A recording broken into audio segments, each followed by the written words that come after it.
राधे राधे भक्तजनों, अब आप सुनेंगे तपोचतन की कहानी। प्रातिष्ठन में तपोदत्त नाम का एक ब्राह्मण था। जब वो बालक था तब उसका पिता उससे बार बार कहता था कि कुछ पढ़ लिख लो और ज्ञान प्राप्ति करो, किंतु वो पढ़ने की ओर तनिक भी ध्यान नहीं देता था। जब वो कुछ और बड़ा हुआ तब उसके सभी रिश्तेदार उसे इस तरह मूर्ख बनने रहने के लिए झिड़काने लगा। अब उसे अपने मूर्ख बनने रहने पर बहुत पछतावा हो रहा था। वो घर छोड़कर चल दिया और गंगा के किनारे जाकर ज्ञान प्राप्ति करने के लिए तपस्या करने लगा। वो खरे खरे व्रत और उपवास करता था और शरीर को बहुत कष्ट देता था। जब इंद्र ने उसे इस प्रकार व्यर्थ अपने शरीर को कष्ट देते हुए देखा, तब वो एक ब्राह्मण का भेष धारण करके उसे शिक्षा देने और ऐसे कामों से रोकने के लिए आया। वो उसके पास आकर चुपचाप नदी के किनार पर खड़ा हो गया और छोटे छोटे धूल के कण उठाकर नदी के तेज धारों में फेंकने लगा। तपोदत्त बहुत समय तक उसे आश्चर्य से देखता रहा। अंत में उसने अपना मौन तोड़ दिया और उत्साहकता से उसे पूछा, ब्राह्मण, तुम लगातार धूल के कण नदी में क्यों फेंक रहे हो? इंद्र, जो ब्राह्मण का भेष धारण करके आया था, पहले तो कुछ नहीं बोला और वैसे ही करता रहा। जब तपोदत्त ने हठ पूर्वक बार बार उसे यह प्रश्न किया, तब इंद्र ने उत्तर दिया, मैं गंगा को पार करने के लिए मनुष्य और पशुओं के लिए एक पुल बना रहा हूँ। तब तपोदत्त ने कहा, तुम कैसे मूर्ख हो? क्या गंगा पर इन धूल के कणों से पुल बन सकता है? इन्हें तो तेज धारा उसी समय बह कर ले जाती है। जब इंद्र ने यह सुना तब उससे कहा, यदि तुम यह सच्चाई जानते हो तो तुम इन बेकार के व्रत उपवास द्वारा बिना विधानों की बात सुनो और बिना सावधान किए क्यों ज्ञान प्राप्ति करने की चेष्टा करते हो?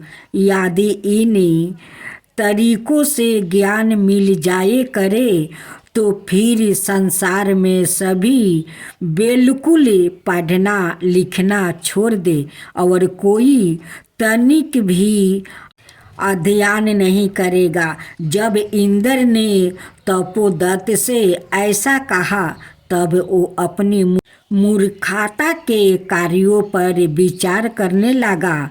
यह सोच कर कि इस ब्राह्मण ने सत्य कहा है, वो इस प्रकार शरीर को कष्ट देना बंद करके घर चला गया और अब मन लगाकर विद्या ध्यान करने लगा। कुछ समय बाद वो एक बहुत विद्वान पंडित बन गया। एक समझदार आदमी को इस प्रकार तरीकों द्वारा समझाया जा सकता है, किंतु यदि किसी मूर्ख को इस प्रकार उपदेश दिया जाए तो वो लड़ने को तैयार हो जाता है।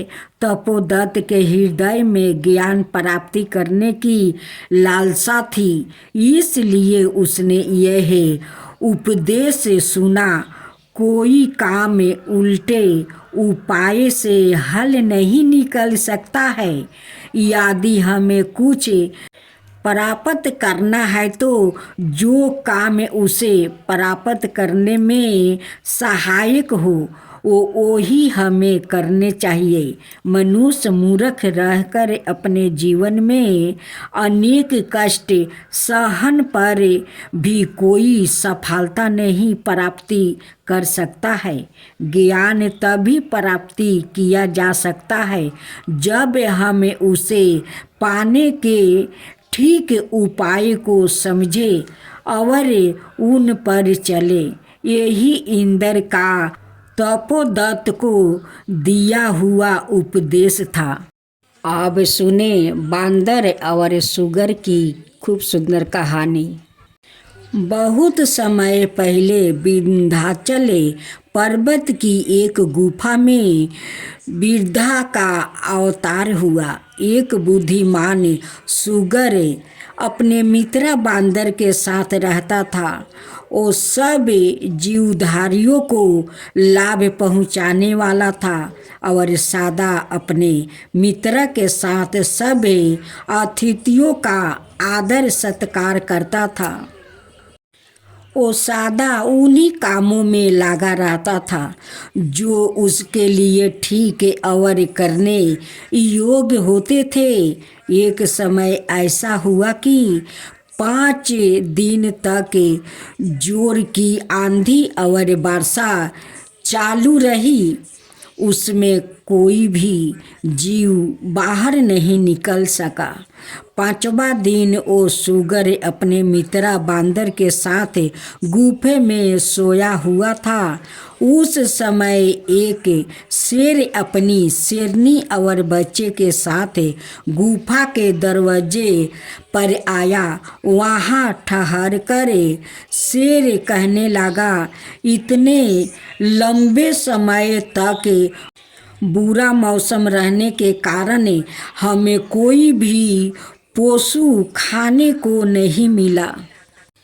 अब भूख से हमारी मृत्यु हो जाएगी।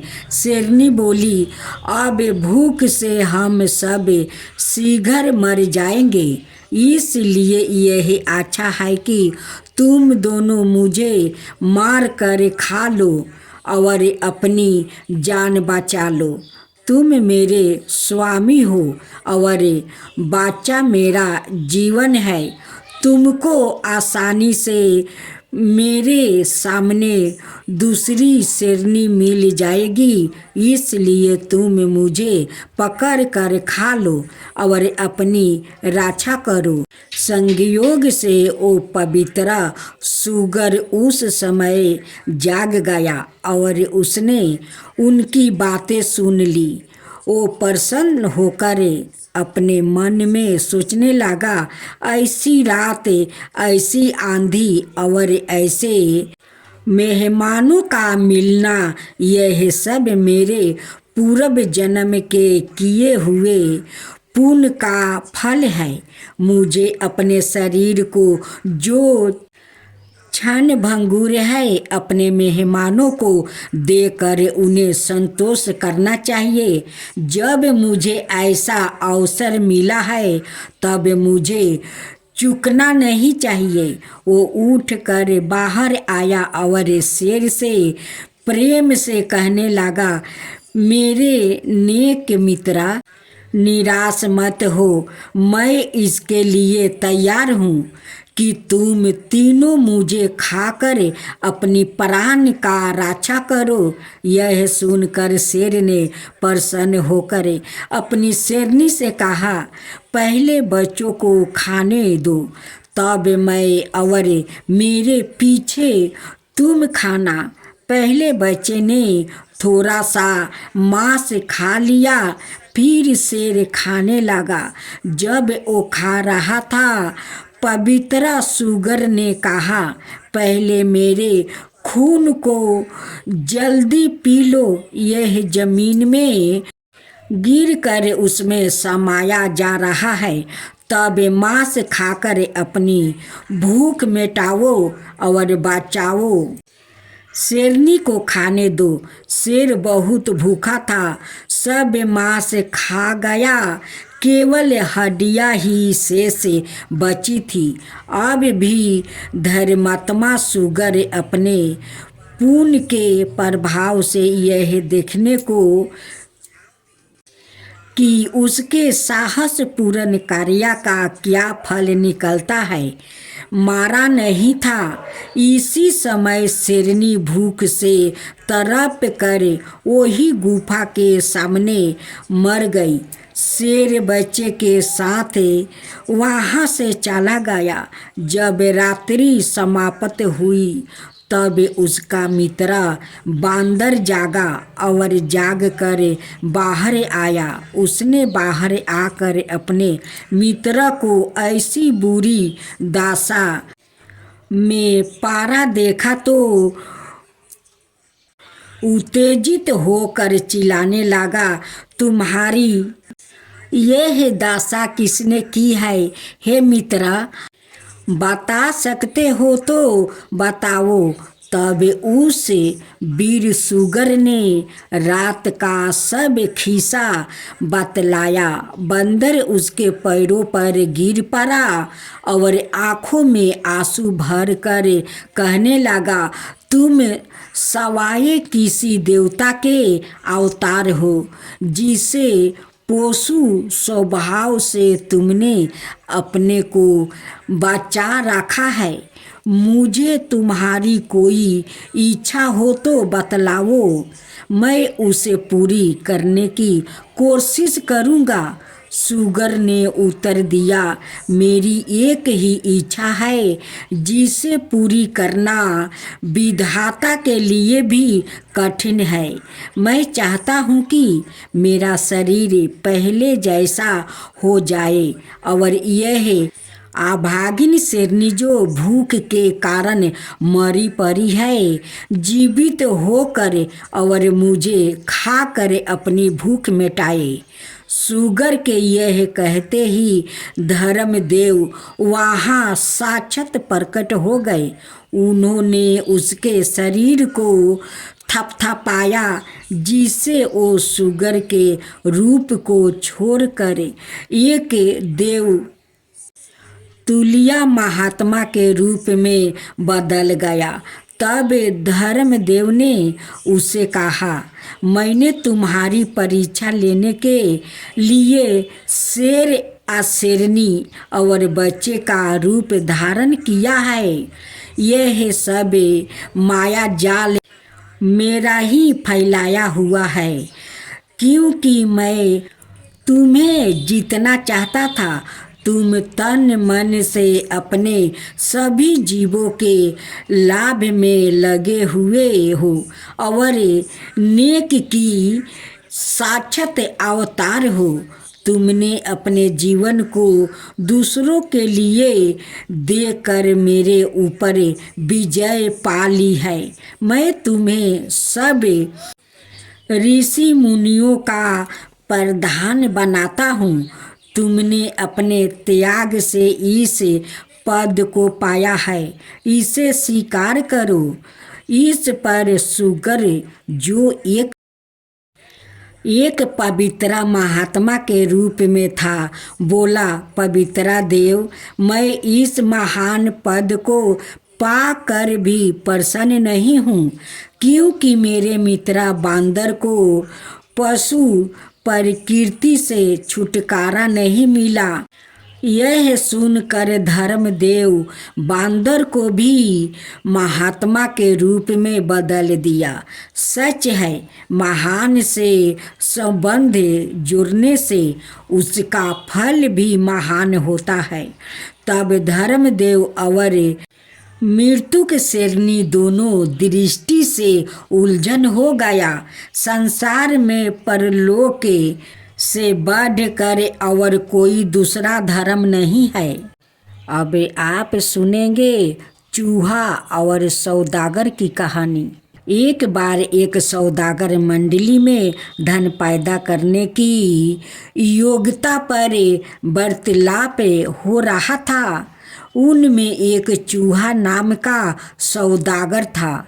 उसने कहा किफायत सारी करके धन कमाने में कोई आश्चर्य की बात नहीं है। मुझे देखिए, मेरे पास एक छादाम भी ना होते हुए मैंने इतनी अधिक संपत्ति कमा ली है। तब उसने सब सौदागर को अपनी नीचे लिखी हुई कहानी सुनाई। मेरे पिता एक बहुत बड़ा व्यापारी था। दुर्भाग्य से मेरे जन्म में पहले ही उनकी मृत्यु हो गई। दृष्ट रिश्तेदारों ने धोखा देकर मेरी माता से सब संपत्ति छीन लिया। मेरी माता गर्भ के बच्चे की रक्षा करने के लिए वहाँ से भाग आई और आकर मेरे पिता के एक मित्र कुम्हार दत्त के पास रहने लगी। वही मेरा जन्म हुआ है। अब मेरी माता को आशा हो गई कि बड़ा होने पर मैं उसके भरण पोषण का भार संभाल लूँगा। वो मेहनत मजदूरी करके किसी प्रकार मेरा पालन पोषण करने लगी। गरीबी के कारण वो मुझे किसी पाठशाला में पढ़ने के लिए नहीं भेज सकती थी। उसने बहुत मिन्नती करके एक अध्यापक को दान के तौर पर मुझे लिखना पढ़ना और हिसाब सिखाने के लिए तैयार कर लिया। इस प्रकार मैंने कुछ काम चलाऊ विद्या प्राप्ति की। जब मैं 12 हुआ तब मेरी माता ने मुझसे कहा, तुम एक सौदागर के लड़के हो, व्यापार करो। तुम विशालिक नाम के व्यापारी के पास जाओ। वो अच्छे व्यापारियों के निर्धनों को रुपया उधार दे दिया करता है। उसमें कुछ धन उधार लाकर कोई धंधा चालू कर दो।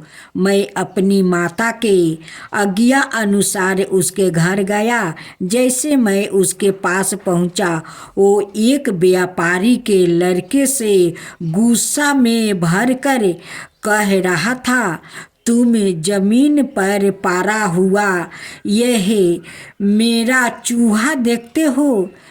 यह भी सौदे की एक चीज है। इससे भी चतुर आदमी धन कमा सकता है।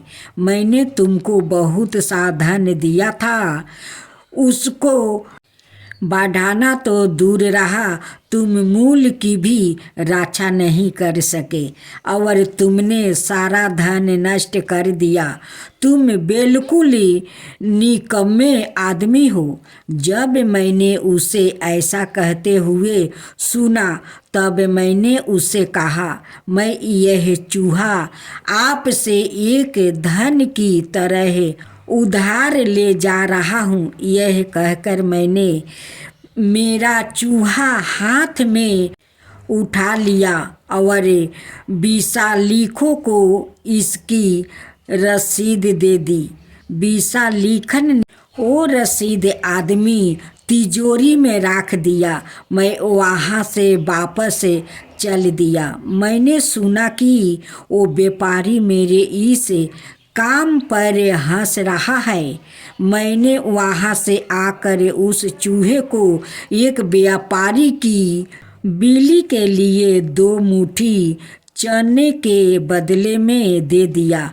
मैं चनों को भून कर और एक घारा पानी लेकर नगर के बाहर एक चौतरे पर चला गया और एक वृक्ष की छाये में बैठ गया। उधर से लकड़हारों का एक झुंड आ रहा था। मैंने बड़ी नर्मता से उन्हें चने दिया और पानी पिलाया। इसके बदले में खुश होकर हर एक लकड़हारों ने 2-2 लकड़ियाँ मुझे दी। मैंने उस लकड़ियों को बाजार में बेच दिया और फिर कुछ चने मोल ले लिया। मैंने चौतरे पर जाकर वही कार्य किया और मुझे फिर लकड़ियाँ मिल गई। कुछ दिन तक रोज ऐसा करके और उन लकड़ियों को बेचकर मैंने कुछ धन कमा लिया। इसके बाद 3 दिन तक उस धन से उनकी तमाम लकड़ी खरीदता रहा और उसे जमा करता रहा। इधर संयोग से अचानक वर्षा हो गई और शहर में लकड़ी की कमी हो गई। इससे मेरी लकड़ी खूब महंगी बिकी। मैंने उस धन से एक छोटी सी दुकान खोल लिया और धीरे धीरे अपने कमाए हुए धन से अपना कारोबार को बढ़ाता रहा। इस प्रकार अपनी चतुराई और सूझबूझ से नगर का एक बहुत धनी व्यापार बन गया। अब मैंने सोचा कि मुझे इस व्यापारी का ऋण चुकाना चाहिए। मैंने सोने का एक उतना ही बड़ा चूहा बनवाया और अपना आभार प्रकट करते हुए मैंने जाकर वो चूहा विशालिखों को दिया। वो मेरी इस सफलता से इतना प्रभावित हुआ और प्रसन्न हुआ कि उसने अपनी पुत्री का विवाह मेरे साथ कर दिया। इसी घटना के कारण मैं संसार में आज चूहा नाम से प्रसिद्ध हूँ।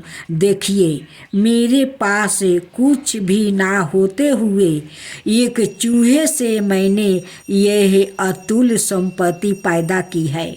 यह कहानी सुनकर दूसरे व्यापारियों को बहुत आश्चर्य हुआ।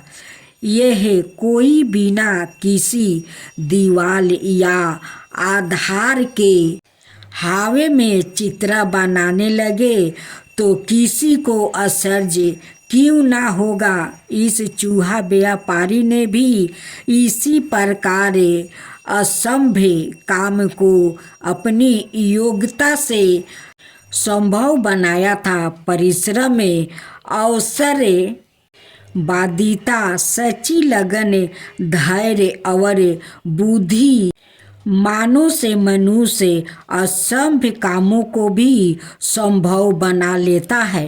साथियों, अब सुने कभी खाली ना होने वाली घरे की कहानी। बहुत समय हुआ, पटलिपुत्र में सुभदत्त नाम का एक आदमी रहता था। वो रोजाना लकड़ी का एक बोझा जंगल से काट कर लाता था और उसे बेचकर अपने परिवार का पालन करता था। एक दिन वो लकड़ी की तलाश में दूर जंगल में चला गया। वहाँ उसने स्वर्गीय वस्तु और आभूषण पाने हुए 4 यक्षों को देखा। यक्षों ने उसे डरा हुआ देखकर धीरज दिया और उससे पूछा कि वो किस प्रकार अपना गुजारा करता है। उसे गरीबी जानकर उन्हें दया आ गई और वो उससे बोले, तुम हमारे घर में नौकर हो जाओ, हम तुम्हारे परिवार का पालन करेंगे और तुम्हें कोई कष्ट नहीं उठाना पड़ेगा। वो नौकरी करने के लिए तैयार हो गया और उनके साथ रहने लगा। वो उनके नहलाने का सामान जुटा देता था और उनके बतलाए हुए दूसरे छोटे मोटे काम कर देता था। जब भोजन का समय हुआ तब उन्होंने उसे एक घरे में से भोजन देने को कहा। घरे को खाली देखकर वो कुछ झिझका। यक्षों ने फिर मुस्कुराते हुए कहा, क्या तुम नहीं समझते?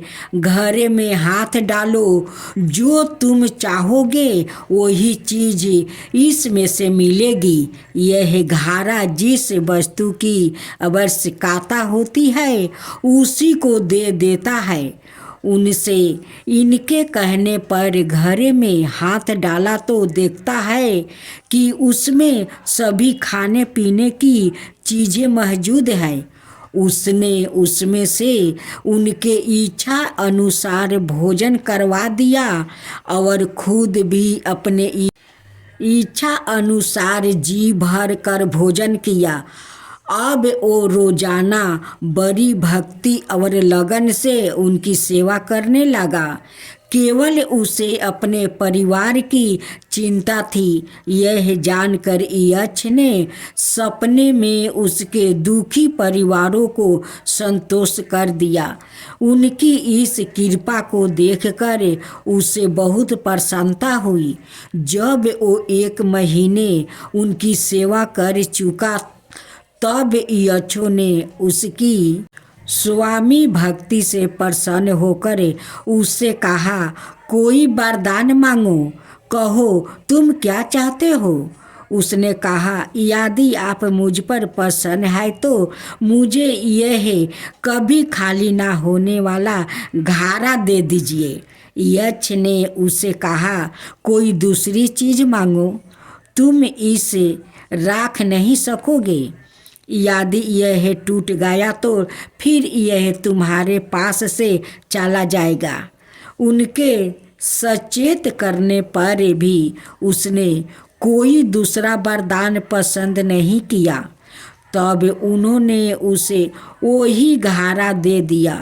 उसने उन्हें झुक कर प्रणाम किया और बहुत प्रसन्न होते हुए घारा लेकर चल दिया। अपने घर आ गया। उसे वापस आया हुआ देखकर घर वालों को बहुत प्रसन्नता हुई। उसने चुपके से घर में से बहुत सी खाने पीने की चीज़ें निकाली और भेद छिपाने के लिए उन्हें दूसरे बर्तनों में रख दिया। फिर उसने अपने रिश्तेदारों और परिवारों के साथ भोजन किया। सब उसके दिए हुए इतने इच्छा पदार्थों को खाकर बहुत प्रसन्न हुआ। अब उसने जंगल में से लकड़ियाँ का बोझा लाना बंद कर दिया था। अब वो सब प्रकार का आनंद भोग रहा था। एक दिन जब वो शराब के नशे में था, उसके रिश्तेदारों ने उससे पूछा, इन सब आनंदों को तुम किस प्रकार प्राप्ति करते हो। यह सुनकर वो घमंड में फूल गया। नशे के कारण घर की सारी करमाता को उन्हें साफ साफ बता दिया। फिर घरे को लाकर और उसे अपने कंधे पर रख कर बड़ी शान से नाचने लगा। नाचते समय घारा उसके कंधे पर से बिछिल गया और गिर कर टुकड़े टुकड़े हो गया। फिर शीघ्र ही उस घर के सब टुकड़े आपस में जोड़ा गया और जोड़ कर वो अपने असली मालिकों के पास चला गया। इसे देखकर वो बहुत निराश और दुखी हुआ, पर अब वो कर ही क्या सकता था। उसकी पहली जैसी दशा हो गई और वही लकड़ी के बोझे फिर जंगल से लाने पड़े। उसकी यक्षों से फिर कभी भेंट नहीं हुआ। इसलिए तुम देखते हो कि अभागे मनुष्य जिसकी बुद्धि मदिरा पाने अथवा दूसरी बुरी आदतों और मूर्ख खताओं से भ्रष्ट हो जाती है, यदि वो धन को किसी प्रकार प्राप्ति भी कर लेते हैं तो भी उसकी रक्षा नहीं कर सकते हैं। वो धन बेभाव उन्हें छोड़कर चला जाता है। सदाचारी और महान पुरुष ही इसकी रक्षा और उपयोग कर सकता है। राधे साथियों, ये राजा रानी और एक चींटी और मक्खी की कहानी है। इस कहानी को पूरा सुनिएगा। एक राज्य में एक राजा और एक रानी थी। राजा कभी हंसे नहीं, वो हमेशा उदास रहते थे। रानी से बातचीत तो करते थे लेकिन कभी हंसता नहीं था। रानी के यही मन में लालसा रहती थी कि राजा कभी न कभी तो हंसेंगे, लेकिन राजा कभी हंसते नहीं थे। एक दिन रानी राजा को भोजन परोसकर वहीं पर बैठ जाती है। उसी समय एक मक्खी और एक चींटी आता है।